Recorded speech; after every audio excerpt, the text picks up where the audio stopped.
تعرفوا مين هي العجوزة اللي هتيجي يوم القيامة بتضحك على البشر وهم بيتحاسبوا؟ تعالوا نعرف مين هي. يوم القيامة هتيجي ست عجوزة عندها أنياب كأنياب الشيطان، وشكلها مخيف، شكلها مرعب.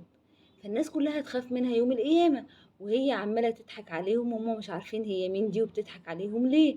فهيسألوا ايه؟ هيسألوا بعض الناس، يقولوا هل تعرفوا الست دي؟ يعني انتوا عارفين الست دي مين؟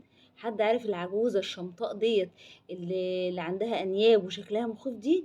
يقولوا أعوذ بالله من معرفتها. ضحكتها مرعبة، يعني ضحكتها بتضحك أكن الدنيا بتتهز. فهيسألوا، هيقعدوا يقولوا طيب مين دي؟ احنا عايزين نعرف هي مين. طبعا ربنا سبحانه وتعالى هيقول لهم دي الدنيا. كله هيتفاجئ ان العجوزة الشمطاء اللي شكلها وحش دي الدنيا. دي الدنيا اللي كنتوا بتتخانقوا من أجلها. دي الدنيا اللي كنتوا بتقطع أرحامكم. دي الدنيا اللي كنتوا بتاكلوا ورث بعض عشانها.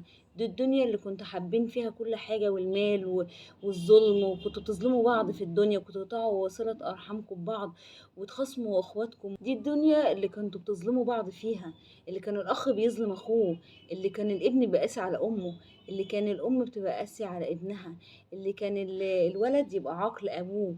دي الدنيا اللي انتوا كنتوا بتتخانقوا عشانها. الدنيا اللي الاخوات بياكلوا ورث بعض، اللي الاخوات ممكن يقتلوا بعض عشان الورث، ممكن يقطع اخته عشان الورث، ممكن يقطع اخوه عشان الورث، ظلم اخوه في الورث. دي الدنيا اللي الناس عصت ربنا عشانها، اللي عصته ربنا علشان المال وعشان الجاه وعلشان الشهرة.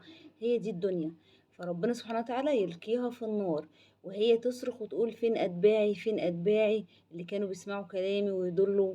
فربنا سبحانه وتعالى يقول لهم ايه؟ القوا نفسكم وراها، يعني روحوا معاها جهنم علشان انتوا ضللتوا ومشيتوا وراها، وهي دي اخرتكم. اسألوا الله العفو والعافية من فتنة الدنيا.